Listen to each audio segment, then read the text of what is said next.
A homeless girl knocks on the door of a mansion. When the billionaire's daughter answers, she's stunned to hear, "My dad lives in this house." Marie straightened the picture frame on the living room table. The photo of her grandmother smiled at her, as if approving of how her granddaughter was caring for the old two-story house she had inherited just over a year ago. At 25, Marie had gotten used to living in what was now her house, even though she shared the space with her father whenever he wasn't away on business. After a tiring day at the accounting firm where she worked, Marie followed her usual routine. She made some tea, picked up a book, and settled into her favorite armchair in the living room. Her father, Thomas, was on yet another of his long business trips, which meant at least 2 weeks of solitude. Outside, the rain fell relentlessly, creating the perfect soundtrack for a quiet evening at home. The sound of the doorbell startled her. She wasn't expecting any visitors, especially in that downpour. She glanced at the clock. It was past 7 in the evening. Who would come by at this hour? When she opened the door, Marie was met by a little girl. She looked about 6 years old, soaking wet from head to toe, her blonde hair plastered to her rain-drenched face. "Can I help you?" Marie asked, confused by the presence of a young child all alone at that hour. The girl looked at Marie with wide, blue eyes and simply said, "My dad lives in this house." Marie blinked a few times, trying to process what she had just heard. The girl's father, in her house. The only other person who lived there besides herself was her father, Thomas, and he definitely didn't have another daughter. "I think you're mistaken, sweetie. The only man who lives here is my dad, and he has just one daughter, me." "But my mom said my dad lives here," the little girl insisted, her voice firm despite her trembling body. Marie felt a flash of irritation. It must be some kind of prank. Maybe the neighborhood kids had dared the girl to knock on the door of the woman who's living here alone for now. "Look, I don't know who sent you, but this isn't funny. My dad's traveling right now and he doesn't have another daughter. You should go back home before your parents start to worry." The girl didn't move. "My name is Lily," she said, as if that explained everything. Marie looked around, searching for some hidden adult who might be laughing at the prank. But the street was deserted under the torrential rain. "Lily, whoever sent you here, this isn't funny. It's raining, and it's dangerous for you to stay out here alone. Where are your parents?" "My mom is sick, and my dad lives here," the girl repeated stubbornly. Marie's patience ran out. She was tired. The rain was soaking the doormat, and this joke had gone on long enough. "Listen, my father does live here, yes, but he's traveling. And he doesn't have another daughter besides me. He never has. Now please, go home." Lily's face showed confusion, but before she could say anything more, Marie shut the door. Through the wood, she heard the small footsteps slowly moving away. She returned to her armchair, but she could no longer focus on her book. The image of that drenched little girl kept coming back to her mind. What if it wasn't a prank? What if the child was truly lost? Or worse, what if there was any truth in what she'd said? Marie shook her head. Impossible. She knew her father well. Thomas Laurent was a serious man, devoted to his family, even if his career kept him traveling for weeks at a time. Her mother had passed away when Marie was still a teen, but their marriage had always seemed solid. There was never any indication that her father had. No, it was too absurd to consider. She tried returning to her book, but the words seemed to swim on the page. She eventually gave up on reading and turned on the television, hoping the noise would drown out her uneasy thoughts. Later, in bed, Marie tossed and turned, unable to sleep. The rain continued outside, and she couldn't stop thinking about the little girl. Was she all right? Had she found her way home? "It was just a childish prank," Marie murmured to the dark ceiling. Some irresponsible adult probably thought it would be hilarious to send a kid to scare the woman staying alone while her dad is away. But then why did she feel so bad? Why couldn't she stop picturing those serious, bright blue eyes? Marie pulled the blanket up to her chin. Tomorrow, everything would seem clearer. Tomorrow, in the light of day, this strange incident would just be a peculiar story to tell at work. Yet as sleep finally claimed her, Marie couldn't shake the feeling that this unexpected visit had stirred something deep within her, something that perhaps should have remained dormant. and a small voice in the back of her mind kept asking if she truly knew her father as well as she believed. Marie woke up to the first rays of sun filtering through her bedroom window. She had slept poorly, plagued by confusing dreams of a blonde girl chasing her through endless hallways. She sat on the edge of the bed and rubbed her eyes. The rain had finally stopped, and a new day was beginning. During breakfast, Marie tried to push aside thoughts of the strange visit from the night before. It was Monday, and plenty of work awaited her at the office.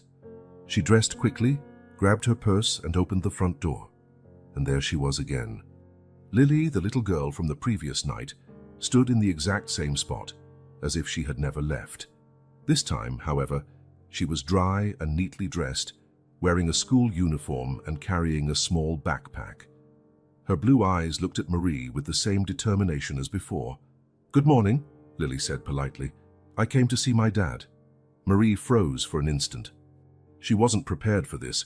She'd hoped the incident the night before was an isolated event, something to forget in the daylight. But now the girl was back, more determined than ever. "Lily, right. Look, I explained last night. My father is traveling, and he doesn't have another daughter besides me. But my mum said—" "Your mum must be mistaken," Marie interrupted, trying to remain calm.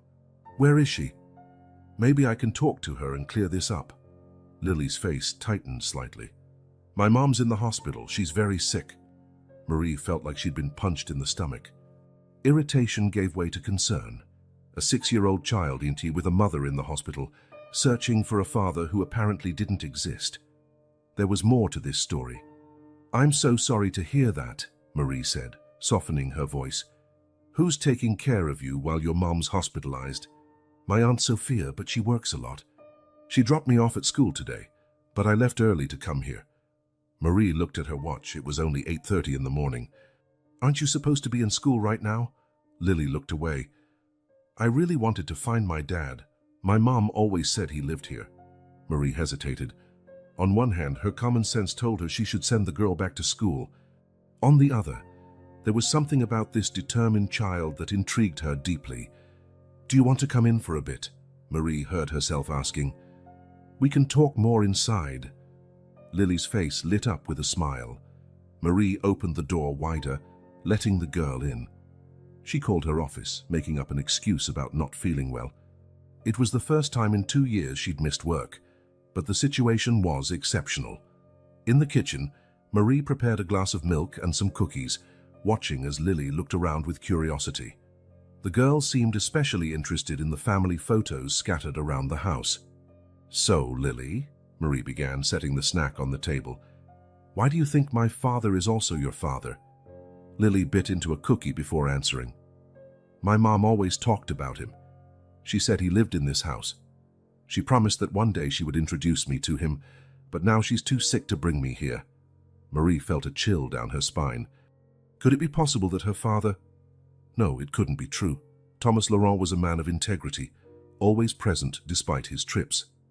"My dad has only been living here for 5 years, ever since my grandmother passed away and we inherited the house," Marie explained, trying to find a flaw in Lily's story. Lily shrugged. "I don't know. My mom just said he lived here. What's your mom's name?" "Claire. Claire Dubois." The name meant nothing to Marie. She'd never heard her father mention a Claire, but that didn't prove anything. Her father was always reserved about his personal life. While Lily ate, Marie studied her features closely. Was there anything familiar about her? The blue eyes were different from Marie's, which were brown like her mother's. But her father did have blue eyes, and the determined way she furrowed her brow when concentrating. It reminded Marie of her father when he worked through a difficult problem. "Do you go to school every day?" Marie asked, trying to gather more information. "Yes, I'm in 1st grade. My teacher is Miss Bernard. She's nice."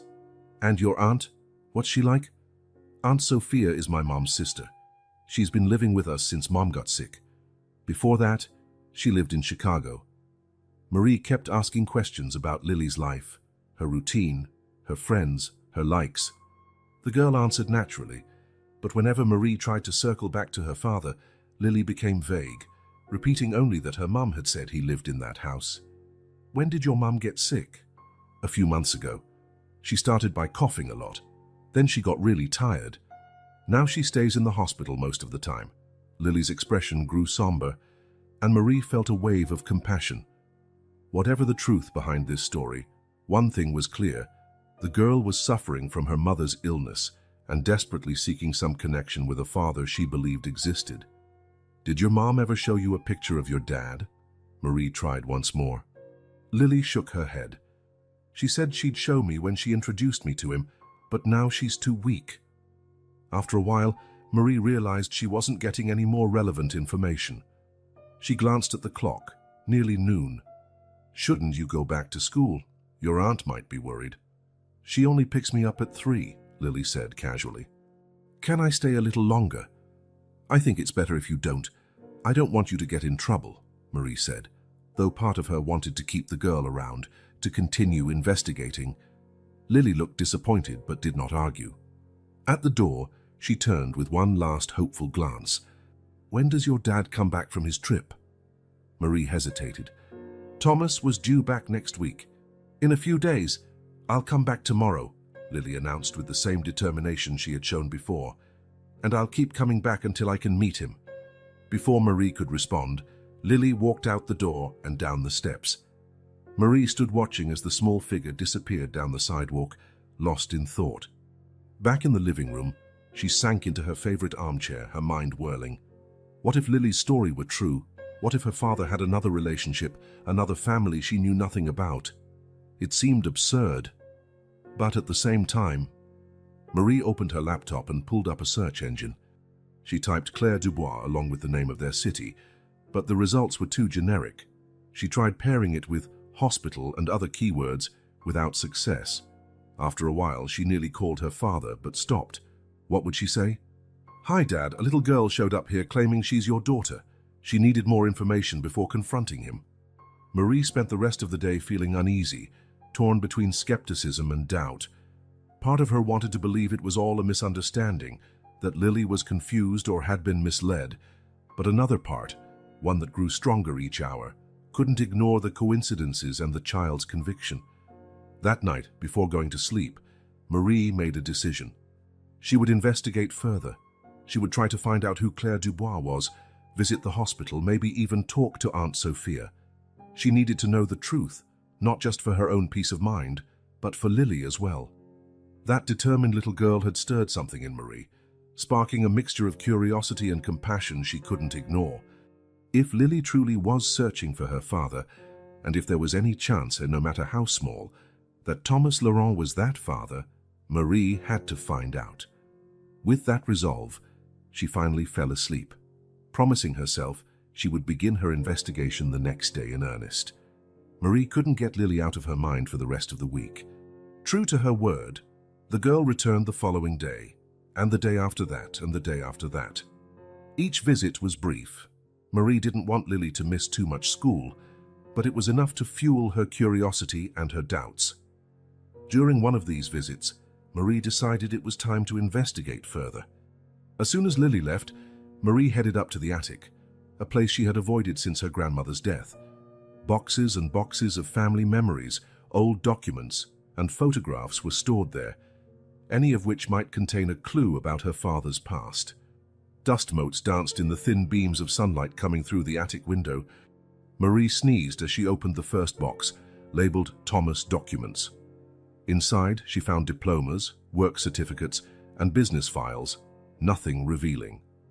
The second box held family albums, photos of her father as a young man, of his marriage to Marie's mother, and of Marie's own birth.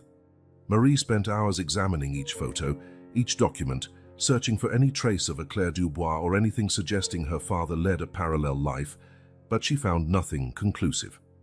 Thomas Laurent appeared to be exactly who Marie had always believed him to be, a dedicated family man, a loving father, a faithful husband. But then, why was Lily so convinced? What had Claire told her? The next day, when Lily appeared again, Marie was ready with new questions.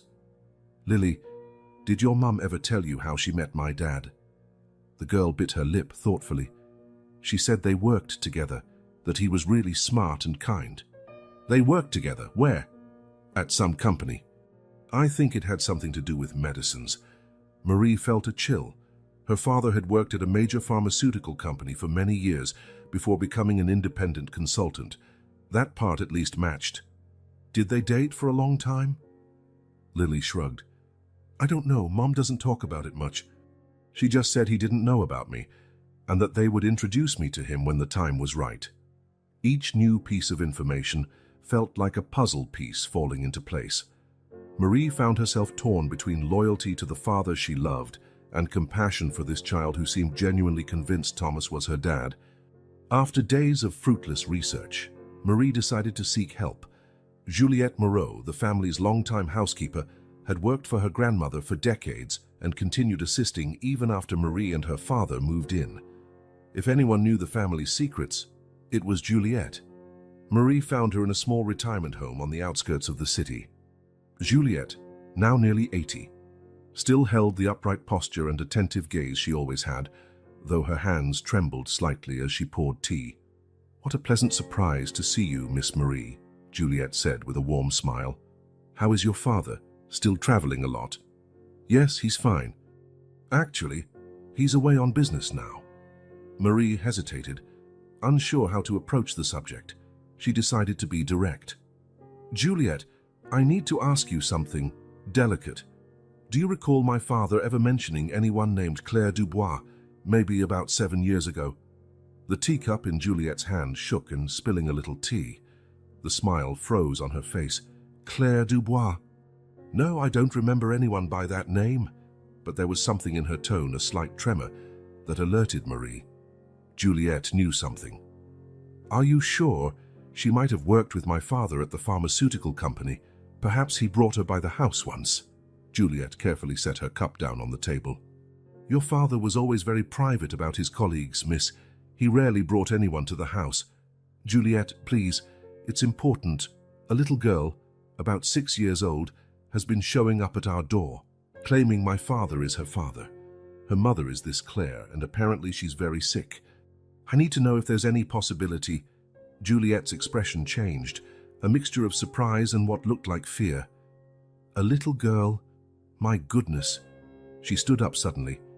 Pardon me, but I'm feeling a bit tired. Maybe we can continue this conversation another day. Marie knew she was being dismissed, but she couldn't let it go. Juliette, you know something, don't you? Please, tell me. The elderly woman hesitated, her eyes avoiding Marie's. It's not my place to discuss your father's personal life, miss. Some things are best left alone. But what if there's a child involved? A child who might be my sister? Juliette seemed genuinely distressed. Ask your father, Marie. That's all I can say. On the drive back home, Marie felt even more confused and intrigued. Juliette's reaction had practically confirmed that something was wrong, that there was more to her father's story than she ever knew. She began mentally reviewing past events, small inconsistencies in her father's stories, like the times about 6 years ago when he disappeared for almost a week, claiming there was an emergency conference in Seattle. At the time, Marie hadn't questioned it, but now. And those calls he always took in private, lowering his voice. How uncomfortable he seemed passing certain parts of town. Arriving home, Marie felt a sudden impulse. She went to her father's study and began rummaging through his drawers. She wasn't proud of it, but she needed answers. Most of what she found was expected. Work documents, invoices, normal correspondence. But then, at the very back of a drawer, behind an old file folder, she found a small box. Inside were receipts, movie tickets, an expensive pen with an inscription, Forever C, and a hotel receipt. The Grand View Hotel, one of the city's most luxurious, dated June, nearly 7 years ago. Marie did some quick math. If Lily was 6 years old now and pregnancy lasts 9 months, the timing lined up perfectly. At the bottom of the box, she found one of her father's old planners. Most entries were about meetings and flights, but on one page, written lightly in pencil and nearly erased, was a phone number with no name. With trembling hands, Marie dialed the number on her cell phone. After several rings, an automated voicemail picked up. You've reached Claire. I can't answer right now, but please leave a message and I'll get back to you. Marie quickly hung up, her heart pounding. That voice, it was soft, melodic, with a slight accent she couldn't place. Claire, Lily's mother. Her father had kept Claire's number all this time. That evening, when her father called with his usual check-in while traveling, Marie tried probing subtly. "How are things at home?" Thomas asked, as he always did. "Fine. Actually, something strange happened. A little girl showed up here asking for you." A silence on the other end of the line, much too long to be natural. "A child? Must be some mistake," Thomas finally said, his voice oddly controlled. "She said you're her dad. Her name is Lily." Another silence, even longer this time. "Dad? Are you there?" "Yes, I'm here." How absurd, right? Must be some kind of confusion, or maybe a bad joke. But something in his voice sounded off, a nervousness Marie had never heard before. She mentioned her mother, someone named Claire Dubois. "Do you know anyone by that name?" "Claire Dubois?" "No, I don't recall anyone with that name." "Look, Marie, I'm about to go into a meeting. Can we talk about this when I get back?" And he hung up before she could reply. Marie stared at the phone, a sense of dizziness washing over her. Her father was lying. She was sure of it now. The way he dodged the subject, how his voice changed at the mention of Claire. He was definitely hiding something. In the days that followed, Marie intensified her search. She combed through the entire house, checking every corner, every drawer, every closet. She found more receipts from the Grandview Hotel, all carefully tucked away in various places. A pattern emerged. Her father had visited that hotel regularly for almost a year, always on the dates that coincided with his supposed work trips. Lily's visits continued, and with each new interaction, Marie's suspicions grew stronger. The girl knew details about Thomas's preferences and habits that would be hard to fake. She knew he loved lemon pie, that he had a strawberry allergy, that he collected antique watches, small details, but too specific to be coincidences. Marie also started noticing physical similarities she hadn't seen before. The shape of Lily's eyes was unmistakably like her father's, and that little head tilt whenever she was confused. Thomas did the exact same thing. Memories of her own childhood took on new meaning. Those periods when her father was strangely absent, even when physically present. The whispered arguments between her father and mother, back when her mother was still alive. The mysterious phone calls he took in private. The truth was there, hidden in plain sight, and Marie could no longer ignore it. By Friday, she made a decision. She would go to the Grandview Hotel. If her father spent so much time there, perhaps someone remembered him. Maybe there were records, something concrete that could confirm or deny Lily's claims once and for all.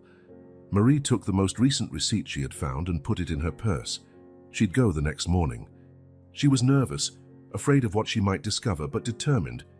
If Thomas Laurent really was Lily's father, the girl deserved to know, and Marie needed the truth, however painful it might be.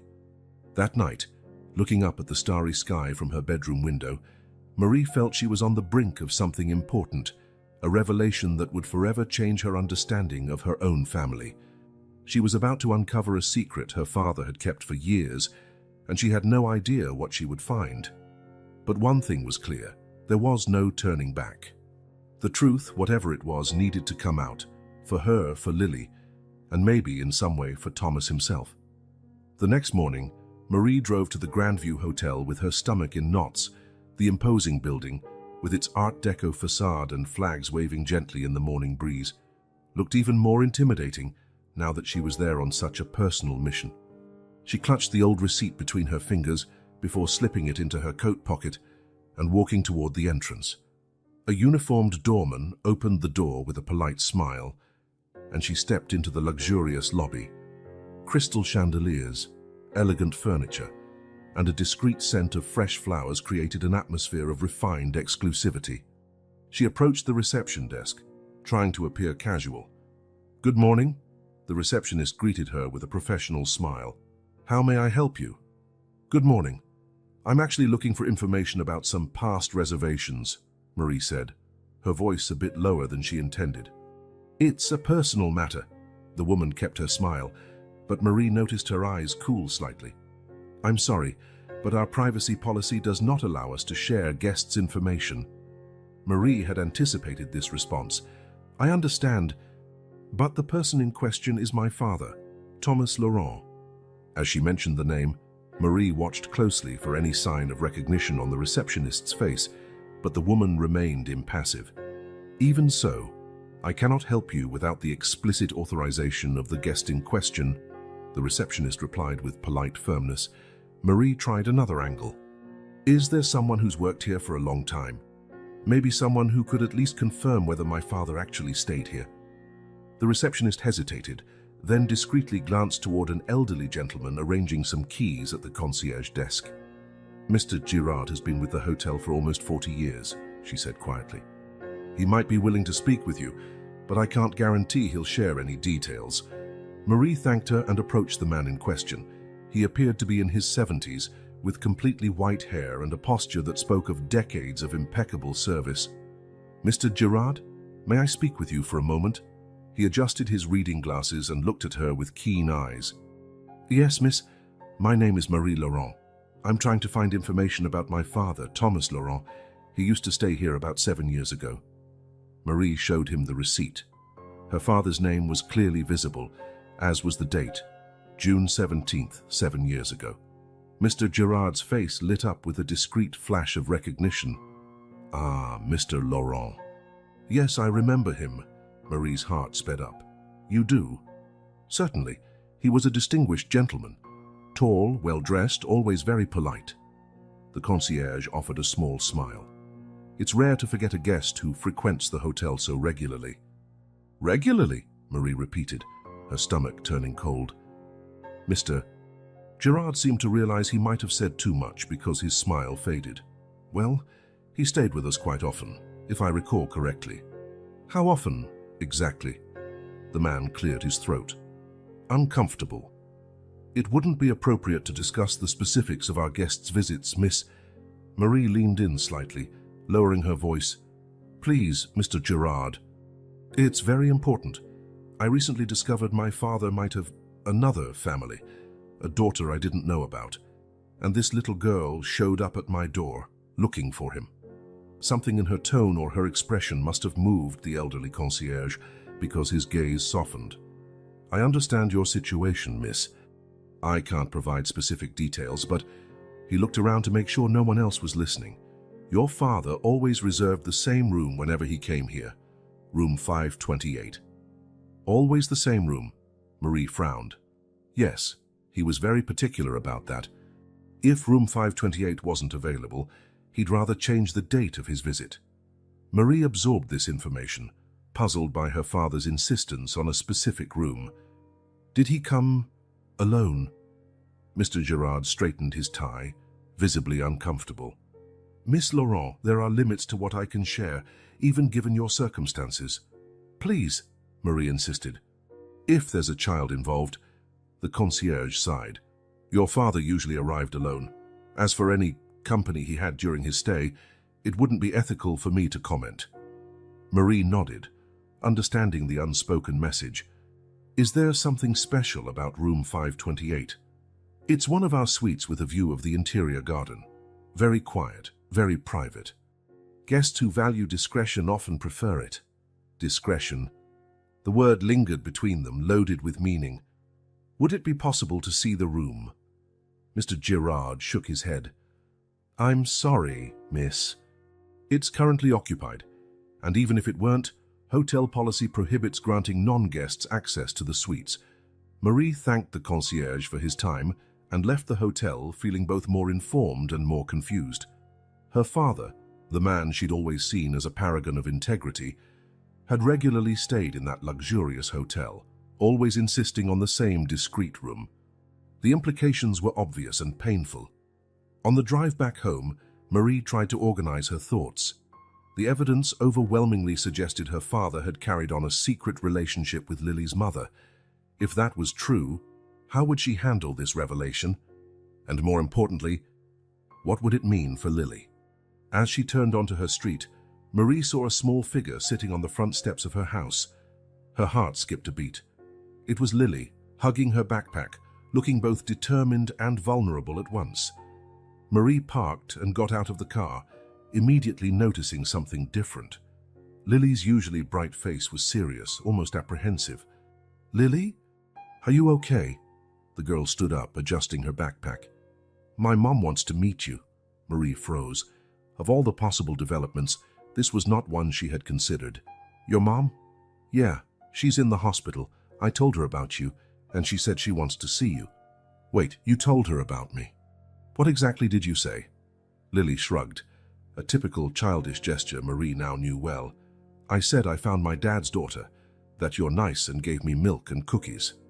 Marie took a deep breath, trying to process this new information.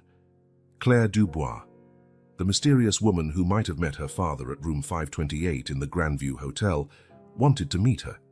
"Lily, how did your mum react when you told her about me?" She got quiet for a while, then she cried a little. Lily looked down at her feet, then back up at Marie. "She said there are important things she needs to tell me, to both of us." A wave of anxiety washed over Marie. Was she ready to meet Claire, to hear her side of the story? And if it confirmed her worst fears about her father? "When does she want to see me?" "Now," Lily replied, extending a small hand toward Marie. "Can we go? Please?" Marie looked down at that little outstretched hand, feeling the weight of the decision she was about to make. Going to the hospital meant diving deeper into this complicated situation, committing to an involvement that could change her life forever. "Let me grab my purse," she finally said, stepping inside the house. While gathering her things, Marie fought an internal battle. She was about to meet a woman who had possibly shared a hidden part of her father's life, who had given birth to a child, her half-sister. A woman now gravely ill, possibly dying, who had raised that child alone. The ethical and emotional implications were overwhelming. If Lily really was her father's daughter, that created a responsibility. And if Claire was as sick as Lily implied, what would happen to the girl? Marie couldn't just ignore the situation, pretend she never found that drenched child on her doorstep. She went back outside, where Lily still waited patiently. "Let's go, then." In the car, Marie helped Lily with her seatbelt before starting the engine. During the ride, she observed the girl from the corner of her eye, noticing details she hadn't before. The shape of her chin, the way she wrinkled her nose when focused, traits that reminded Marie of her father. "Lily, what did your mom tell you about your dad?" The girl kept her gaze on the window. "That he's a good man, that he doesn't know about me, but one day we'd meet." "Did she say why he doesn't know about you?" "She said something complicated happened." Lily turned to Marie. "That's all I know. Mom said she'd explain when we're older." Marie tried other questions during the drive, but Lily remained evasive, either because she didn't know the answers or because she'd been told not to reveal too much. They drove through a part of the city Marie rarely visited. The route to the hospital wound through tree-lined streets and past a park, Lily pointed out, saying she used to play there with her mum before she got too tired. Marie noticed how familiar Lily was with the route, indicating where to turn, pointing out the hospital parking lot as someone who'd been there many times. The child's familiarity with this routine, visiting her sick mother, was both impressive and heartbreaking. Walking through the parking lot, Marie observed Lily's face. There was anxiety, but also hope. She seemed genuinely happy to introduce Marie to her mother, as if finally uniting two puzzle pieces she'd long wanted to fit together. "Are you nervous?" Lily asked, surprising Marie with her perception. "A little," Marie admitted. "I don't know what to expect. Mom's nervous too. She did her hair today and asked for her pink lipstick." That small detail, a sick woman in a hospital wanting to look presentable for this meeting, stirred a sudden wave of empathy in Marie for Claire. As they approached the hospital entrance, Marie felt the weight of the situation. In just over a week, her life had turned upside down. The image she had of her father, her family, and even her own identity were all in question. And now she was about to meet the woman who might confirm her worst suspicions or offer an explanation she'd never considered. They followed the hushed corridors, the smell of disinfectant and the oppressive silence intensifying Marie's tension. Lily, in contrast, walked with familiarity, occasionally greeting nurses by name. "This is it," Lily finally said, stopping in front of a closed door. "Room 215. Marie looked at the door, her heart pounding. On the other side was Claire Dubois, the woman who may have shared part of her father's life, who had given birth to a child who might be Marie's half-sister. What would she say? What would Claire have to tell her? "Are you coming?" Lily asked, her hand already on the doorknob. Marie took a deep breath, aware that once she crossed that threshold, there would be no turning back. Her life had changed ever since Lily showed up at her door, but she sensed the real turning point was about to happen now, in this hospital room. "I'm coming," she answered, mustering courage as Lily opened the door. Standing on the threshold, Marie glanced inside the room. She saw a pale figure on the hospital bed lift her gaze to meet hers. The moment Marie had both feared and anticipated had finally arrived. Marie stepped into the hospital room, following Lily, who walked in with the ease of someone who came there daily. Her heart pounded so hard, she was sure the sound filled the sterile quiet of the room. The room resembled so many others in hospitals: pale walls, a window with half-drawn blinds letting in soft light, medical equipment blinking silently. But what riveted Marie's attention was the woman in the bed. Claire Dubois sat propped up by several pillows. Despite her pallor and obvious frailty, Marie could see she was, or had once been, a beautiful woman. The same blue eyes as Lily's looked back at her with a mix of apprehension and relief. Her hair, though thinned and dull from illness, had been carefully arranged, and a touch of pink lipstick softened the pallor of her lips. "Mum, I brought her," Lily announced, hurrying to the bedside and taking Claire's hand. "This is Marie." Claire kept her gaze on Marie for a long moment. "You look like him," she finally said in a low but steady voice. "You have his eyes." Marie stood frozen near the door, unsure whether to come closer. "You know my father," she said. It wasn't a question. "Yes," Claire replied. "Thomas and I, we knew each other very well." She turned to Lily. "Sweetheart, why, would you mind asking Nurse Rose about that special pudding she promised? I need to speak with Marie alone." Lily hesitated, glancing from her mother to Marie. "It's okay," Claire assured her with a tired smile. "We'll both be here when you get back." Once Lily left, a heavy silence filled the room. Claire broke it first. "Please, have a seat," she said, indicating the chair beside the bed. "I imagine you have a lot of questions." Marie moved slowly to the chair and sat. Up close, she could better see the signs of illness on Claire's face: the paper-thin skin, the hollowed eyes, the slightly labored breathing. "Is it true?" Marie asked, her voice steadier than she felt. "Is my father Lily's father too?" Claire closed her eyes for a moment, as if gathering strength. When she opened them again, there was a determination in them that contrasted with her frail body. "Yes, Thomas Laurent is Lily's father." Even though Marie had suspected it for days, hearing the confirmation hit her like the ground dropping out from beneath her. How did that happen?" "I worked as an administrative assistant at Sterling Pharmaceuticals about 7 years ago. Your father was the director of new product development," Claire explained, shifting on the pillows with a small groan of pain. "We met during a major project. He spent long hours at the office, and I was often the last one there."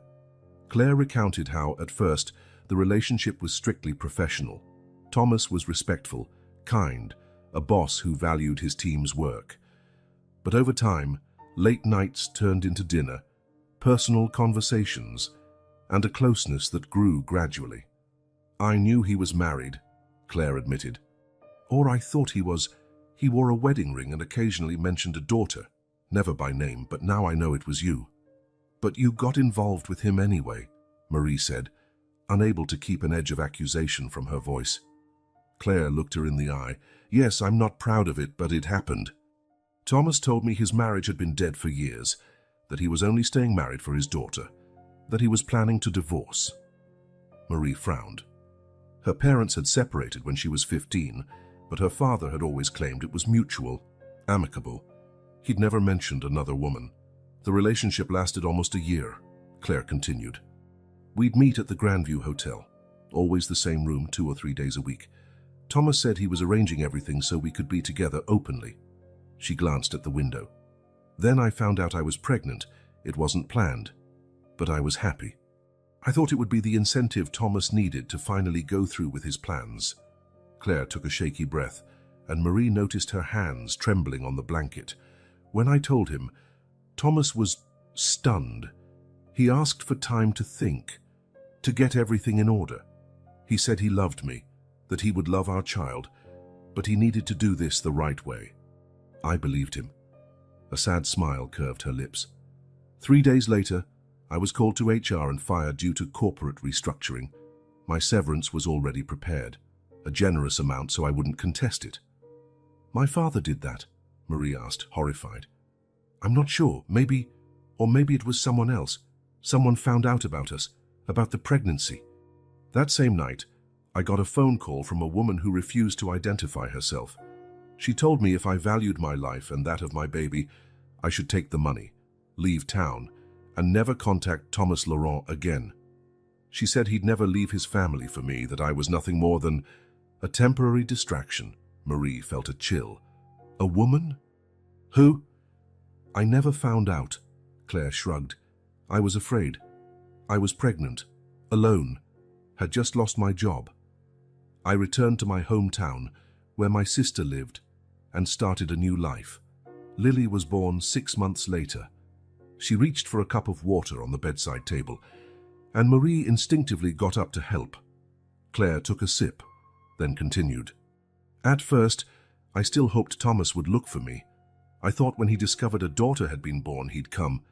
I left my contact details with a former co-worker in case he asked about me, but he never asked. Maybe he didn't know you had the baby, Marie offered weakly, though she doubted it herself. Maybe, over time, I built a life for me and Lily. Got a modest job, found a small apartment. It wasn't easy, but we managed. I never badmouthed Thomas to Lily, always saying they'd meet one day. Claire glanced at the door, as if checking whether Lily might return at any moment. Then I was diagnosed with cancer, late stage. The doctor said I don't have much time. Her voice quavered slightly. I couldn't leave without at least trying one last time. Lily deserves to meet her father, to know where she comes from. Marie felt a lump in her throat. Each revelation crashed over her like an avalanche, shattering the image she had of her father and her family. Why didn't you contact him directly when you came back? Marie asked. Why send Lily on her own? I was scared. Still am. I never forgot that threat. And I didn't know how Thomas would react after all this time. I thought if Lily found you first, maybe it'd be easier. And I was right, wasn't I? You welcomed her, and now you're here. Marie thought of her mother, who had died 3 years before. Could she have been the woman who threatened Claire? Or was it someone else? And her father. Did he know Claire had carried his child? That he had another daughter? She remembered how her father had become oddly distant for a while, right after her parents' separation. How he'd buried himself in work, traveling constantly. Was it guilt? Regret for losing not just his marriage, but a new love and a child? Marie. Claire's voice pulled her back. I know this is a lot to process. I don't expect you to believe me right away, or forgive me for getting involved with your father. But Lily, she's innocent in all of this. When I'm gone, she'll have no one. Tears Claire had held back now began to flow. I'm not asking you to take care of her. I know that's unfair to put on you. But at least, help her meet Thomas. She deserves to have a father. Marie looked at the woman before her, a woman who had loved her father, who had raised his child alone, who was now facing death, knowing she'd leave that child behind. A whirlwind of conflicting emotions surged in Marie. Anger at the secret kept all these years, compassion for Claire's situation, sorrow for the half-sister she never knew she had. I'll help, Marie finally said, surprising even herself with the conviction in her voice. I'm not sure how yet, but I won't abandon Lily. And I'll find out the whole truth, who threatened you, why my father never looked for you. Lily deserves to know, and so do I. Claire reached out with a trembling hand, and after a moment's hesitation, Marie took it. A silent understanding passed between them. Two strangers connected by a man and a child, now united by promises and secrets at last brought to light. "Thank you," Claire whispered, gratitude shining in her tired eyes. "I think you're more like your father than you realize, the good man I knew, not the one who left me." At that moment, the door opened and Lily walked in, proudly carrying a small pudding cup. Her curious eyes flicked between her mother and Marie, trying to decipher what had happened in her absence. "Everything okay?" Lily asked, approaching cautiously. Marie exchanged a look with Claire, then turned to her sister. Yes, her sister, with a reassuring smile. "Yes, Lily. We're starting to figure things out, and we're going to be all right." Marie could barely remember the drive from the hospital back to her house. Her mind was a whirlwind of thoughts and emotions after talking to Claire. Every word, every revelation, every puzzle piece that now began to fit together echoed in her head. Pulling into her driveway, she noticed her father's car. Thomas had returned from his trip a day earlier than expected. Fate, it seemed, was forcing this confrontation now, before she had any chance to organize her thoughts. For a moment, Marie just sat in the car, her hands still gripping the steering wheel. How could she confront the man who, until a few weeks ago, had been the solid foundation of her life? How could she look him in the eye and ask why he abandoned a pregnant woman, why he never mentioned another daughter? Summoning her courage, she grabbed her purse and walked to the door. The house was silent as she entered. She found her father in his study, working on his laptop as if it were just another ordinary day. "Marie," he smiled upon seeing her, but the smile wavered when he noticed her expression. "Is everything all right?" "No, Dad, nothing is all right," she said, her voice steadier than expected. "We need to talk. Now." Thomas slowly closed his laptop, his face adopting that neutral expression Marie knew well, the one he used in tough business meetings. "What happened?" Marie set the Grandview Hotel receipts on the desk, along with the planner containing Claire's phone number. "I met Claire Dubois today. She told me everything." Her father's face went visibly pale. For a long moment, he just stared at the items on the desk as though they belonged to another world. "I'm not sure what you're talking about," he finally said, his voice controlled, though Marie noticed his hands trembling slightly. "Don't lie to me." The anger she'd been holding back erupted. "Enough with the lies. Claire told me about your affair, about how you abandoned her when she got pregnant, how she was fired and threatened to stay away from you." Thomas stood and walked to the window, turning his back on Marie. The silence between them was thick with secrets and betrayal. "Her daughter's name is Lily," Marie continued, her voice now softer. "She's 6 years old, has blue eyes like yours, and she's about to lose her mother to cancer. She has no idea why her father never wanted to meet her." Thomas's shoulders slumped visibly. When he turned to face his daughter, his expression was a mix of shame and sorrow. "I didn't know," he said, voice barely above a whisper. "I didn't know Claire had the baby. I didn't know about Lily." "How could you not know? Claire said she left her contact with a co-worker in case you looked for her." "I never looked," Thomas admitted, running a hand over his face, suddenly seeming much older. "I thought it would be cleaner." Marie felt a wave of outrage. "Cleaner? You ended a relationship and just erased that woman from your life without checking if she was okay, if the child she carried, your child, had been born." Thomas finally sank back into his chair, as though his legs could no longer hold him. "You're right. I was a coward." The blunt admission startled Marie. She'd expected more denial, more excuses. "So it's true. Everything Claire told me." Thomas sighed deeply. "Yes, Claire and I had a relationship while she worked at Sterling Pharmaceuticals. It lasted almost a year. I'm not proud of it, but it happened. You told her your marriage to Mom was over. It was emotionally. Your mother and I had been distant for years. We stayed together mostly for your sake." Marie remembered the coldness between her parents during her teenage years, the forced conversations, separate bedrooms, but that still didn't excuse everything. "And when Claire said she was pregnant?" Thomas closed his eyes briefly. "I panicked. It wasn't part of the plan. I asked for time to think, to sort things out. Then she was fired." "That wasn't my decision," Thomas said quickly. "I would never fire her for being pregnant." "Then who did it?" Claire said she got a threatening phone call from a woman. Was it Mom? Thomas looked away. I don't know who fired her or who made the call. All I know is that 3 days after Claire told me about the pregnancy, I was summoned by the company's CEO. He knew about us. He said it was inappropriate, a potential scandal. He gave me 2 choices: end the relationship immediately or lose my directorship. And you chose your career, Marie concluded, disappointment clear in her voice. I chose my career, yes. I chose the financial stability that paid for your college, Thomas said, lifting his eyes to hers. I'm not justifying myself, Marie. It was a selfish choice. Back then, I told myself it was best for everyone, that a scandal would only hurt Claire as well, that she'd be better off without me. You were forced to break things off, Marie repeated the words Claire had used. But by whom exactly? The CEO found out on his own. Thomas hesitated. Someone must have told him. Someone who knew about us.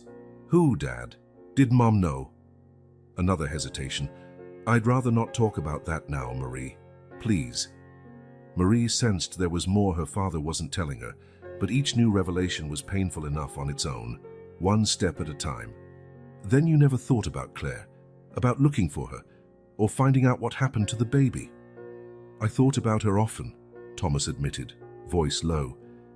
Especially after your mother and I finally divorced. But so much time had passed.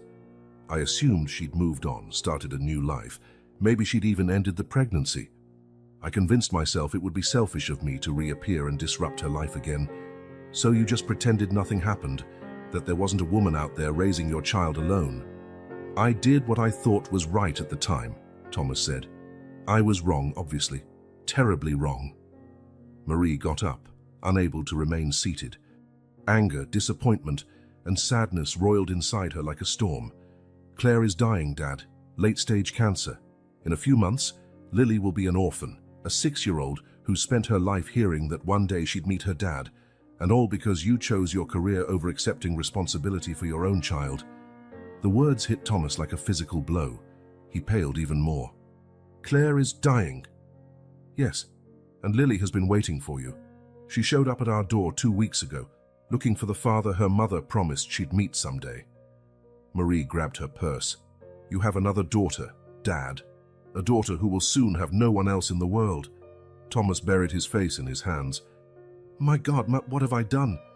Marie turned toward the door, unable to stay in that room with a man she barely recognized now. Lily will be at the hospital tomorrow, visiting her mom. If you have any shred of decency, you'll go meet her. She deserves at least that.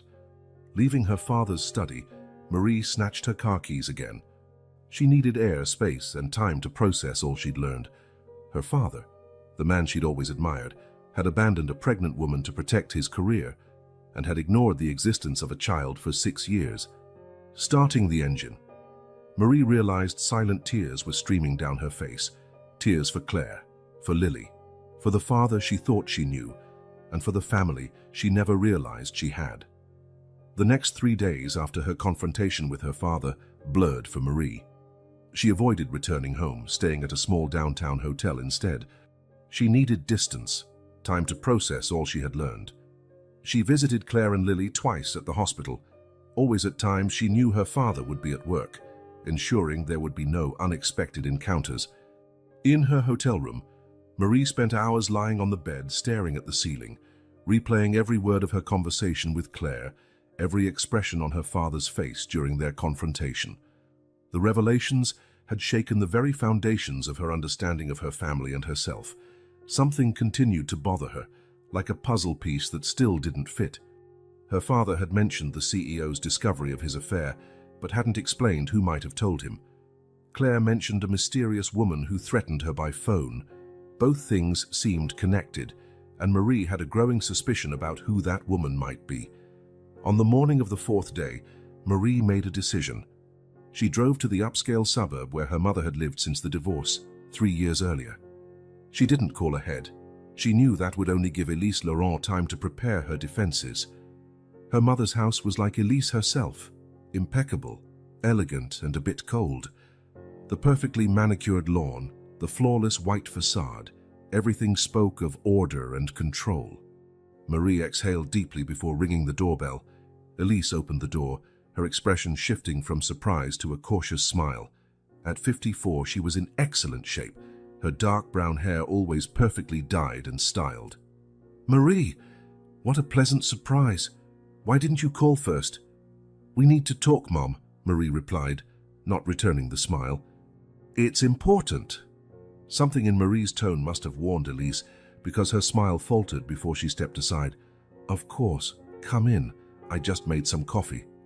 The living room, like the rest of the house, was a study in minimalist elegance.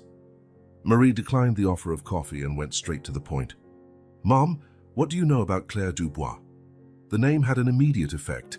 Elise froze for a second, coffee cup halfway to her lips, before regaining a mask of feigned confusion.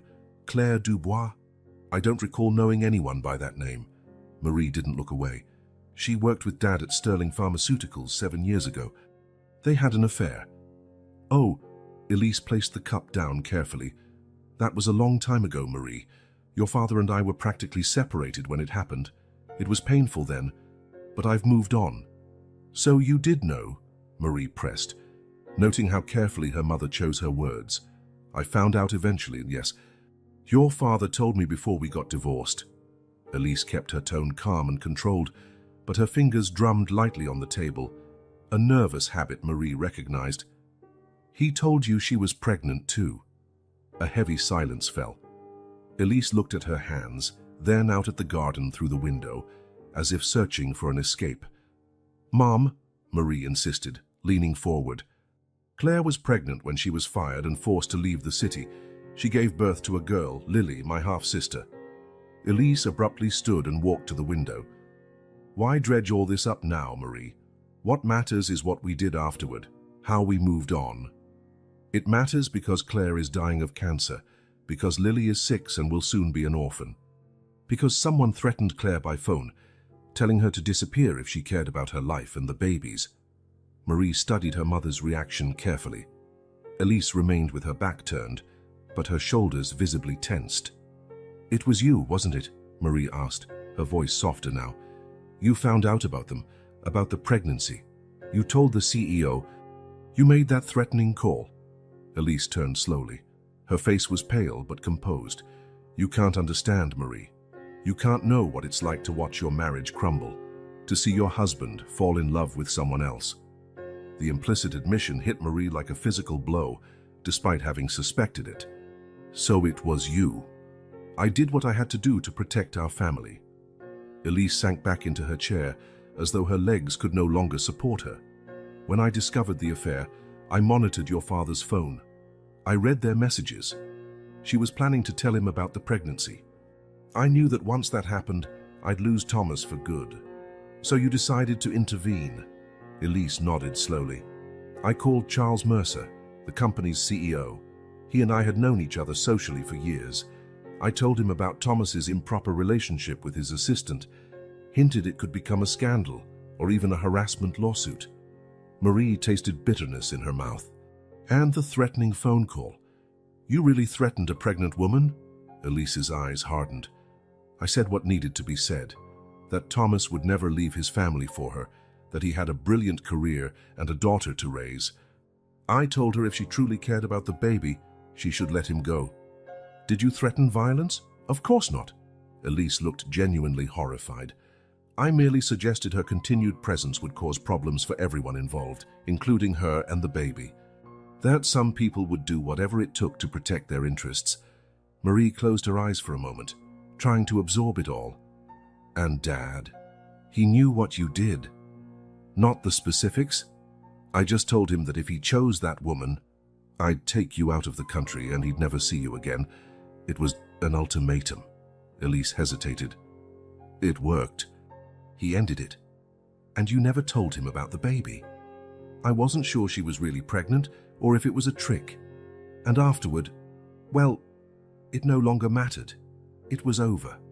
Marie stood, unable to keep sitting there in front of her mother. She felt torn between anger at her mother's cold, calculated manipulation and a reluctant understanding of her motivations. Elise had fought for her marriage in the only way she knew, driven by fear of losing not just her husband, but also access to her daughter. A child grew up without a father because of that, Mom. Claire raised Lily alone while battling cancer. And now she's dying and Lily will have nobody. Elise lowered her head. I'm sorry for them. I truly am. But at the time, all I could think about was you, me, our family. Marie walked to the door, needing fresh air, needing distance. She paused at the threshold. Claire never told Lily what really happened. She never spoke ill of her father. She only said that one day they would meet. Despite everything you and Dad did, she protected her daughter from the ugly truth. Marie inhaled deeply. I'm going to make sure Lily meets Dad before it's too late. I'm going to fix whatever I can of this mess you both created. Leaving her mother's house, Marie felt as though a weight had been partially lifted. Now she knew the entire truth, painful but complete. Each of her parents, in their own way, had made decisions that altered many lives forever. Driving back into the city, Marie reflected on how a series of selfish choices had left an innocent child fatherless for 6 years. She couldn't change the past, but she could help shape the future. For Lily, for Claire, and maybe even for herself. After learning her mother's role in separating Thomas from Claire, Marie spent hours aimlessly driving around, trying to organize her thoughts. The disappointment she felt toward both parents was deep, her father for his cowardice, her mother for her manipulation. But in the midst of this emotional storm, one thought crystallized. None of this was Lily's fault. That determined little girl who had knocked on her door weeks earlier deserved far more than to be collateral damage in the selfish decisions of the adults around her. Marie decided that, regardless of how she felt about her parents, she needed to build a relationship with her half-sister. The following morning, Marie headed to the hospital. She found Claire sitting up in bed, paler and frailer than last time, but with alert eyes. Lily wasn't there. A nurse had taken her for hot chocolate while Claire underwent some tests. Marie, Claire smiled weakly upon seeing her. I didn't expect you today. Marie sat in the chair by the bed. I found out everything, she said without preamble. I spoke to my father and my mother. I know what happened 7 years ago. Claire looked down at her pale hands on the blanket. So now you hate me, I suppose. No, Marie replied, surprising even herself with the certainty in her voice. I don't hate you or my parents, even though I'm deeply disappointed in them. But I'm here for Lily. The mention of her daughter made Claire lift her gaze. Lily? I want to be part of her life, Marie explained. She's my sister. And when you're no longer here, I want to make sure she isn't alone. Claire's eyes filled with tears. You have no idea what that means to me. I've tried to stay strong for her, but my greatest fear is leaving her without anyone. I won't lie, Claire. I'm still processing all of this, but I know it's not Lily's fault, and she deserves a family. We're practically strangers, but I want to build a relationship with her. Claire wiped away a tear. Lily already likes you so much. She talks about you all the time. How nice you are, how pretty your house is, how you patiently answer all her questions. Marie smiled for the first time in days. She's an incredible child. You've done a wonderful job raising her. Thank you, Claire said softly. I did my best, given the circumstances. And my father. Lily mentioned he hasn't come to see her yet. Claire shook her head. No, when I told her about you, I thought he might come too, but he hasn't. Marie felt a pang of renewed disappointment in her father. He's confused, afraid. That doesn't excuse him, but maybe with a bit more time. Time is something I don't have much of, Claire said sadly. The doctors say it's a matter of months now, maybe weeks. A heavy silence fell between them, the clock ticking in the background sounding louder than usual. How can we make this work? Marie finally asked. How can we do what's best for Lily together? She needs to meet her father before I'm gone, Claire said firmly. She needs to know she won't be completely alone in the world, that she has a family even if it's complicated. Marie nodded. I'll talk to him again. In the meantime, I'd like to spend more time with Lily, if that's okay with you. Get to know her better, let her get to know me. I'd love that, Claire answered, the relief evident on her face. It would be so good for her to have you as a constant in her life. They spent the next hour discussing Lily, her likes, her fears, her school routine. Marie soaked up every detail, building a more complete picture of the sister she barely knew. In the days that followed, Marie rearranged her life to spend more time with Lily. She began picking her up from school twice a week, taking her to visit Claire, then out to the park for ice cream, or simply back to Marie's house for movies and story time. At first, there was some hesitation on Lily's part, an understandable adjustment between two people still getting to know each other. But Lily's natural openness and Marie's determination to form a bond soon created a genuine connection. Marie found unexpected joy in the afternoons she spent with her sister, her infectious enthusiasm, her endless curiosity, her easy laugh that seemed to brighten any space. One afternoon, while strolling through a park after visiting Claire, Lily asked the question Marie had been dreading. "Marie, why doesn't my dad want to meet me?" Marie guided Lily to a bench, helping her settle beside her. How could she explain such a complicated situation to a 6-year-old?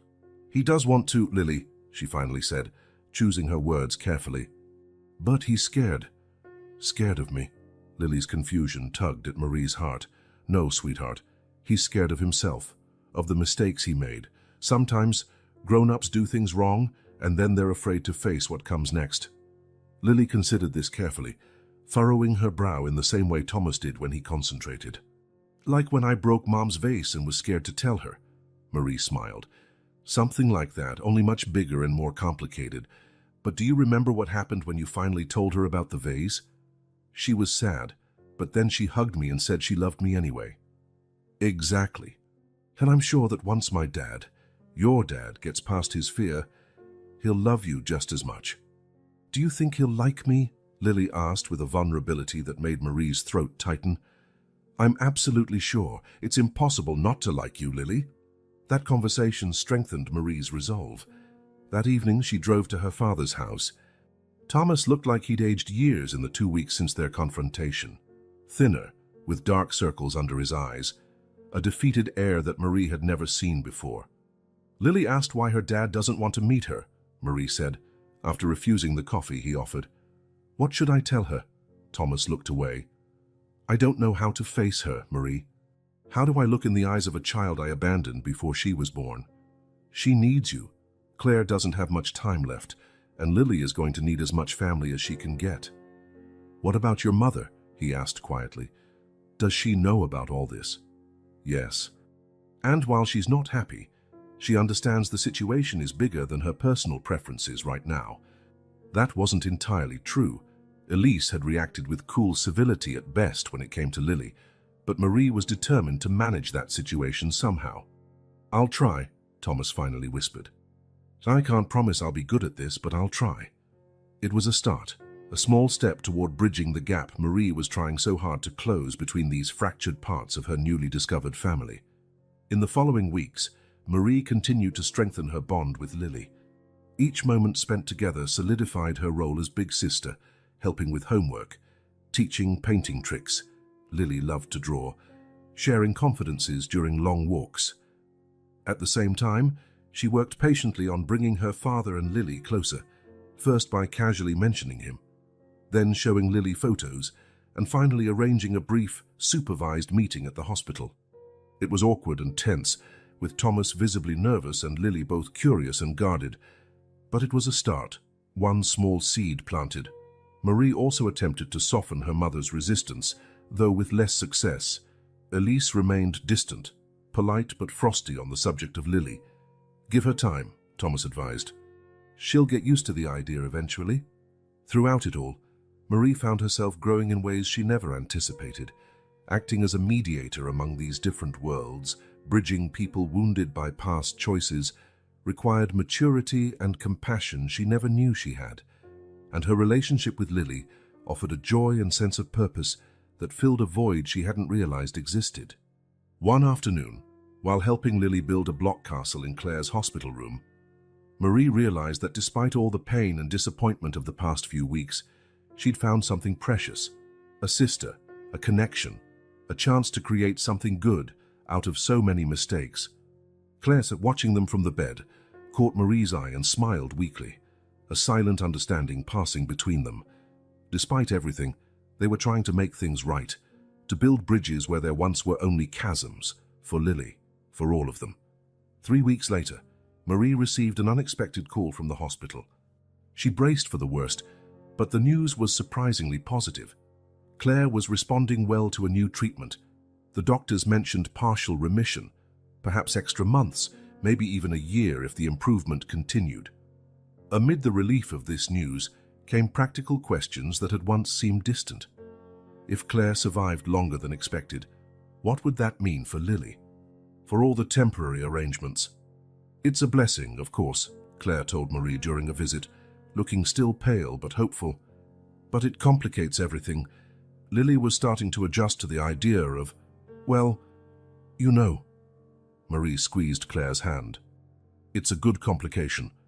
We'll figure it out together." In the weeks that followed, Marie became the mediator between Claire and her father. After their tense first meeting with Lily at the hospital, Thomas slowly started to show genuine interest in getting to know his youngest daughter. He offered to help with Claire's medical bills and began asking about Lily's school, her interests, her needs. "He wants to meet you again," Marie told Claire one afternoon, while Lily was in an art therapy session offered by the hospital. "To discuss the future, more permanent arrangements for Lily." Claire nodded, looking tired but resolute. "I suppose it's time for Lily." Marie arranged a lunch at the hospital, a neutral setting for everyone. The meeting began awkwardly, with Thomas visibly uncomfortable and Claire guarded. But when the conversation shifted to Lily, something changed. They both cared about the girl, and that was common ground. "I want to be part of her life," Thomas finally said. "I know I don't deserve it, but I want to try to be the father she needs." "And if I recover completely?" Claire asked. "If I can take care of her on my own again?" "Then I'll still be there for her, as much as you'll allow," Thomas replied, surprising Marie with his humility. "I'm not trying to replace you or take your daughter away. I just want to know her, make up for lost time if I can." Together, with Marie mediating, they reached an arrangement. While Claire remained in the hospital, Lily would split her time between Thomas's home and Claire's apartment, where a home nurse would stay when Claire was temporarily discharged. Once Claire was well enough to return full-time, they'd revisit the schedule. But Thomas would have regular visitation rights. Balancing this new familial role with her own life proved challenging for Marie. Her job at the accounting firm suffered because of her frequent absences. Her budding relationship with Mark, a co-worker, cooled after she cancelled several dates in a row. "I can't explain everything right now," she told him after yet another cancellation. "It's a complicated family situation." "It always is," Mark replied, disappointment evident in his voice. Marie also struggled to rebuild trust with her parents. With her father, it was easier. United by a common goal of caring for Lily, they were slowly repairing the damage caused by the revelations. With her mother, it was more complicated. Elise remained aloof, polite, but cold regarding Lily. "Give her time," Thomas repeated. "This stirs up a lot of old feelings." One rainy Sunday afternoon, Marie arranged a meeting between Lily and Thomas at her house, a more personal setting than the hospital, with Marie present as a safety net. "He's nervous," Marie explained as she brushed Lily's hair. "Just like you are." "What if he doesn't like me?" Lily asked, that familiar vulnerability in her voice. "That's impossible. He already likes you. He just doesn't know how to show it yet." When Thomas arrived, carrying an awkwardly wrapped package, Marie felt a wave of compassion for her father. He looked so lost, so eager to do the right thing. The meeting began stiffly, with forced small talk and uncomfortable silences. But when Thomas revealed the gift, a set of professional watercolor paints after Marie told him Lily loved to paint, something shifted. "Are these like real artists use?" Lily asked, wide-eyed. "Exactly the same." Thomas smiled. "I thought we could paint something together. If you'd like to show me how?" What followed was an afternoon of laughter, spilled paint, and, finally, a hesitant first hug that made Marie blink back tears. Watching father and daughter begin to forge a connection, Marie reflected on how her own life had changed in a matter of months. She had lost certain things, the idealized image of her parents, a promising romance. the tranquility of her old routine. But she'd gained others, a sister she adored, a new understanding of herself, and an unexpected ability to navigate turbulent emotional waters she never knew she could handle. "Are you all right?" her father asked softly, as Lily ran off to fetch more paper. Marie smiled, noticing the blue paint stain on Thomas's expensive shirt. The relaxed smile she hadn't seen on his face in months, the pure joy on Lily's face. "I am," she replied, and realized it was true. "We're all growing, aren't we?" After weeks of scheduling separate gatherings for the different branches of the family, Marie decided it was time to attempt something more ambitious, bringing everyone together at once. The idea came after Claire was discharged to continue treatment at home. Her prognosis had improved, and doctors were now talking about years, not months. "Are you sure about this?" Thomas asked when Marie suggested the plan. "Your mother and Claire in the same space could be explosive." "That's exactly why we need to do it," Marie insisted. "We can't keep this family scattered with secrets and resentments.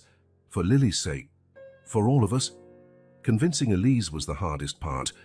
She remained adamant in her refusal to meet Lily or acknowledge Claire's existence.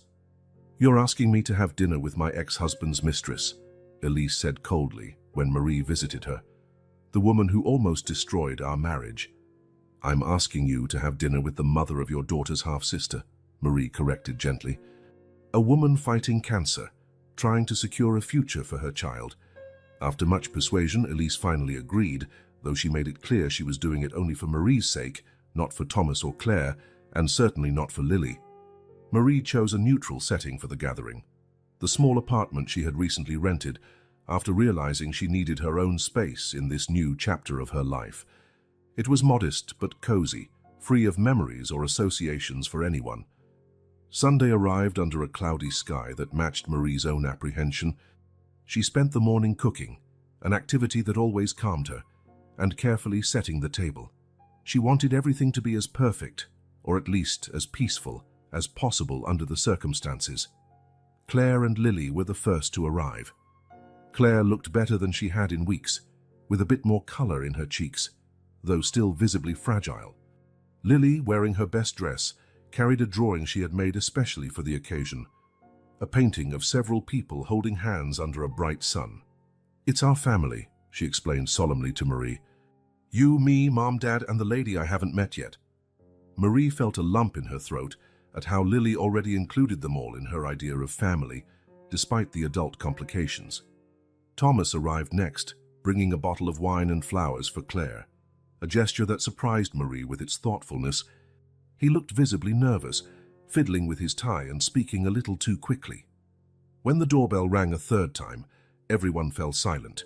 Marie opened the door for her mother, who entered as though preparing for battle, elegant as always, posture immaculate, but with rigid shoulders betraying her tension. The first minutes were painfully awkward.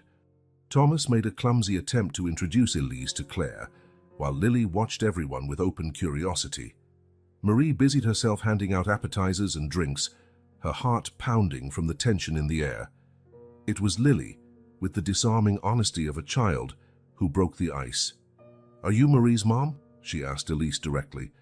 "Marie said you have a butterfly collection. Can I see it someday?" Elise, caught off guard, looked at Lily, really looked at her for the first time. Something in her face softened, almost imperceptibly. "They're preserved specimens in frames, not live butterflies," she answered, her voice less cold than Marie expected. "I know what specimens are," Lily said seriously. "They're dead animals kept for scientific study." "I learned that in school." An involuntary smile flickered on Elise's lips. "That's correct. And yes, perhaps one day you can see them." That small exchange paved the way for others. During dinner, conversation was halting at first, but gradually found a rhythm. They stuck to neutral topics, the weather, the food, local news, until Marie gently steered them to what really mattered. "I think we all know why we're here," she said as she served dessert. "We're a family now, however unconventional, and we need to figure out how to move forward together, for Lilykas, but also for ourselves." A heavy silence followed. Thomas spoke first, turning toward Claire. "I want to ask your forgiveness," he said, voice trembling. "What I did, Abandoning you when you needed me most, never checking on whether you had the baby, was inexcusable. I was a coward. Claire regarded him for a long moment before replying. For a long time I hated you, Thomas. I kept waiting for you to come, at least to find out about the baby. When Lily was born and you didn't show up, that hope died. She paused. But now, I see you're trying. Not for the past, but for Lily, right now. And that's what matters. Thomas then looked at Lily, who watched everything with wide eyes. And you, Lily, I know I missed a lot. Your first steps, words, teeth. I can't get that time back, but I promise I'll be here for you from now on if you'll give me a chance. Lily considered this with a seriousness that sometimes surprised Marie. Mom always said you were a good man who didn't know about me. Now you do know, so it's okay. The simple innocence of a child's forgiveness brought tears to more than one pair of eyes around the table. But there was still one person who hadn't spoken. Mom? Marie prompted gently. Do you want to say something? Elise straightened, looking from Thomas to Claire. I won't pretend I'm happy about this situation, or that I approve of the choices that led here. She paused, adjusting the napkin in her lap. But Marie's right. This child, she glanced briefly at Lily, deserves a united family. And as difficult as it is for me, I'm willing to try to accept things as they are. It wasn't exactly warm, but for Elise, it was a big step. Marie smiled gratefully at her mother, knowing how much that small gesture had cost her. The gathering ended with a tacit understanding. They would all try to make it work, one day at a time. No one was entirely comfortable yet, but it was a start. In the months that followed, Marie watched with satisfaction as small but significant changes took place. Her father, driven by a new sense of responsibility, began the legal process to acknowledge Lily as his daughter. At first, Claire was nervous, fearing a custody battle, but she soon realized it was important for Lily to have her paternity recognized officially. She'll have legal rights, financial protection, Thomas explained at a meeting with Claire and a lawyer. And I want her to have my last name, if that's okay with you. Claire nodded, emotional. Lily Laurent sounds nice. With Claire's improved prognosis, the custody arrangements became less urgent but still necessary. They set up a routine where Lily spent most of her time with her mother, but visited Thomas on weekends. Marie often acted as the go-between, picking Lily up from school on Fridays and driving her to her father's house. Claire's integration into the extended family happened gradually. First, she was invited to Thomas's birthday, a small gathering but meaningful. Next, there was a Sunday lunch at the house Thomas now shared with Marie. Each occasion helped everyone grow more comfortable and less tense. Elise remained more distant, but even she began to show signs of change. When Lily's birthday came in October, 6 months after that first family meeting, Elise sent a present, a butterfly book and an invitation to see her collection. Marie took on the task of introducing Lily to other relatives, uncles, cousins, close family friends. Reactions ranged from shock to cautious acceptance, but Lily's charming nature usually won over even the most resistant. Explaining the situation to the outside world was tougher. There were curious stares, intrusive questions, and judgments. Thomas faced some awkward moments at work when rumors spread about his secret daughter. Claire dealt with gossip in her neighborhood when she was seen with Lily's wealthy father. But together, they found ways to navigate these socially tricky waters. Marie often led the way, answering questions with straightforward honesty. Yes, we recently discovered we have a younger sister. We're happy she's part of our lives now. One December afternoon, almost 8 months after Lily's first unexpected visit, Marie sat in her new apartment, watching snow begin to fall outside. On her sofa, Lily was busy drawing, while Claire flipped through a home decor magazine, looking healthier than Marie had ever seen her. Her phone buzzed with a message from her father. I booked a table for all of us on Christmas. Even Elise agreed to come. Christmas miracle? Marie smiled. If someone had told her a year ago that she would be in this situation, embracing a half-sister she never knew existed, forging a near friendship with her father's former secret partner, seeing her divorced parents sit at the same holiday table, she would have thought it impossible. Yet here they were. Imperfect, still healing old wounds, stumbling at times, but moving forward together. A new family structure that no one had planned yet somehow worked. "Marie, come see," Lily called, holding up her latest drawing. It was a Christmas tree with 6 figures around it, all of them, including Elise standing hand in hand. Marie sat beside her sister, hugging her warmly. "It's perfect, Lily," she said, and realized she was speaking about more than just the drawing. Not perfect in a flawless sense, but perfect in its honesty, in the attempt to create something good out of a painful past. Each of them had found a place in this new family. Marie as the protective older sister and mediator, Thomas as the father striving to make up for lost time, Claire as the courageous mother who opened her heart to others in her daughter's life, Elise slowly learning to accept what she couldn't change, and Lily at the center, uniting them with her unconditional love and easy forgiveness. The path to acceptance hadn't been easy, and there was still a long way to go. But looking at Lily, at Claire, thinking about her father and even her mother, Marie knew it was worth every difficult step. Thomas's backyard looked unrecognizable. Colorful balloons floated among the trees, ribbons decorated the bushes, and a giant banner draped over the entrance read, "Happy Birthday, Lily, 7 years." The gift table was already overflowing, and guests were still arriving. Marie observed the scene from the porch, a warm sense of fulfillment spreading in her chest. A year had passed since a soaked little girl knocked on her door on a rainy night, turning her world upside down. So much had changed. "Everything looks wonderful," Claire said, coming over with 2 glasses of lemonade. She handed one to Marie and smiled. Lily is on cloud 9. Claire's health had vastly improved. The experimental treatment was working, and though no one spoke of a cure, the doctors were cautiously optimistic. Her hair was growing back, and she had a healthy color in her cheeks that contrasted sharply with how frail she'd once looked. "I can't believe we managed to get everyone together," Marie replied, gently clinking glasses with Claire. Even Aunt Jean came, and she practically never leaves her house anymore. They both laughed, sharing a camaraderie that would have seemed impossible a year ago. Their relationship had evolved from awkward tension to mutual respect, and eventually, something approaching true friendship. Bound by their love for Lily, they'd found ways to overcome old wounds.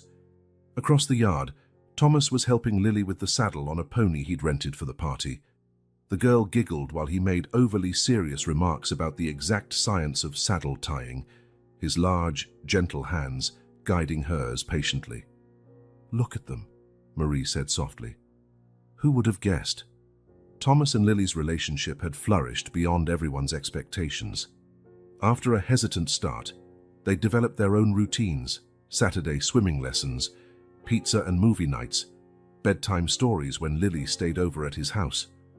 Thomas, always reserved with his emotions, seemed to have discovered a new capacity for affection with his younger daughter. "He's a good father," Claire acknowledged. "He was different with me, but he was always good to you, right? Maybe he just needed a second chance." Marie nodded, thinking about the complexities of forgiveness and redemption they had all witnessed. No one in the family had emerged unscathed from the initial revelations. They all bore scars, but somehow together they were healing those old wounds. Elise arrived shortly after, looking as elegant as ever in a navy blue outfit, carrying a meticulously wrapped gift. It had taken her longer to find her place in this new family dynamic, but even she had gradually succumbed to Lily's irresistible charm. "Marie, sweetheart," Elise greeted her daughter with a kiss on the cheek. "This party is lovely. Where's the birthday girl?" "She's with Dad, checking out the pony," Marie answered, watching her mother's expression. There was still a slight furrow of her brow whenever Elise heard Thomas and Lily referred to as father and daughter, but the improvement from her initial denial was remarkable. As more guests arrived, Lily's classmates, neighbors, and family friends, Marie realized they had managed to turn something potentially devastating into a new opportunity for connection. The painful secret that could have torn them apart had, paradoxically, brought them closer together. During the cake cutting, Marie stood beside her brother, Alexander, who had flown in from New York for the occasion. "I'm still trying to wrap my head around all this," he whispered, scanning the scene. A 7-year-old sister, Dad acting like a changed man, Mom being civil around his former mistress. You've made all this happen, Marie. You held this family together. Marie blushed at the praise. It wasn't me, it was Lily. She brought something out in all of us, a capacity to forgive, to start over, to love unconditionally. Later, when most of the guests had left, the core family remained on the back porch enjoying the late afternoon. Lily, tired but glowing with happiness, snuggled between Thomas and Claire on a porch swing, flipping through one of her new books. I think this was the best party ever, she declared sleepily, gazing at the sky, now streaked with early evening stars. And there will be many more to come, Thomas promised, sharing a meaningful look with Claire above Lily's head, an unspoken vow of continued cooperation, of family. Elise surprised everyone by bringing up the idea of a family vacation. I was thinking, she said, shifting in her patio chair, my beach house has been empty for years. It would be nice to see it full of life again. A summer trip, Marie asked, trying not to show her shock at her mother's unexpected suggestion. The beach, Lily exclaimed, perking up. Can we all go? A brief silence followed her innocent question. It was one thing to gather for a birthday party, another to plan an extended family holiday. I think that would be wonderful, Claire finally said, looking at Elise with cautious gratitude. If it works for everyone, of course. The house has plenty of bedrooms, Elise continued, with a carefully casual tone, and Alexander is a great cook. And so, almost without realizing it, they were planning their first trip together as a family. Thomas talked about teaching Lily to fish. Alexander promised to bring his new telescope for stargazing on the shore. And even Elise and Claire discussed what books they'd bring to read in the sun. Marie watched the scene with a sense of contentment she could never have imagined a year earlier. This new family, built atop the ruins of old secrets and mistakes, had found its own balance. Not perfect, not always easy, but genuinely committed to one another. As the sun dipped below the horizon, Lily dozed off against Thomas's shoulder. Claire gently brushed a strand of hair off her daughter's face, while quietly talking with Elise about possibly planting a butterfly garden at the beach house. For live species, not just for your collection, she teased, earning a reluctant smile from the other woman. Marie felt a surge of gratitude and hope. This was her family now, expanded, patched together, and stronger for the fractures that almost destroyed it. Together, they had learned the hardest lessons about honesty, forgiveness, and what family truly means. The future stretched out before them like the ocean they would soon visit. Vast, sometimes daunting, but filled with possibilities. Marie didn't know exactly what lay ahead in her own life. Maybe resuming the graduate studies she'd postponed. Maybe giving a chance to that book editor she'd met who invited her to coffee. She only knew that whatever came next, she wouldn't be alone. What are you thinking about? Alexander asked, noticing her distant gaze. Marie smiled, observing the familial tableau before her. Her father cradling a dozing Lily, Claire and Elise conversing civilly, the table still scattered with cake remnants and unwrapped presents. I'm thinking that sometimes the strongest bonds are the ones we choose to build, not just the ones we're born into. Alexander nodded, understanding perfectly. As night softly descended over the yard, the family continued planning their trip to the beach, their voices weaving together in an imperfect but genuine harmony. A promise of shared summers, birthdays, and holidays, a future none of them had ever imagined, but one that now felt more natural than anything else. Lily stirred in her sleep and smiled, as though dreaming of running along the sand with her newly formed, finally complete family, united not by the past, but by what they had chosen to become together.